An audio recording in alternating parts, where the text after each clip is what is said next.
này. Ui giời ơi cả. Ui trời bắt cả. Ui trời ơi.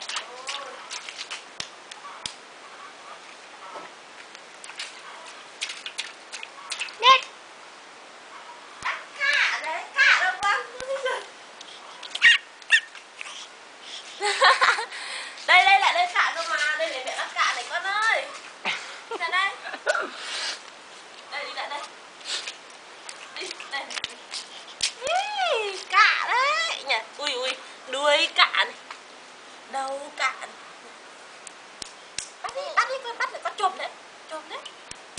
Ui giời. Chộp lấy, chộp lấy. Đâu, bắt lấy con về đây. Đâu với cả đây. Ui dồi, chộp. Ui dồi, chộp. Ừ. Cả nhìn thấy chậu. Ôi trời ơi, thế thì anh thì nhất anh. Ôi rồi người thì ôi rồi ướt hết.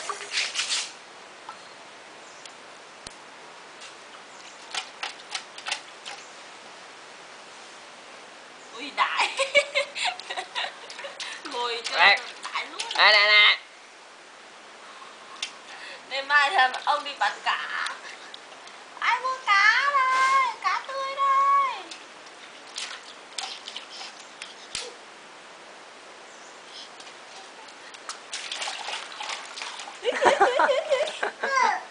Đánh chừa đây, đánh chừa.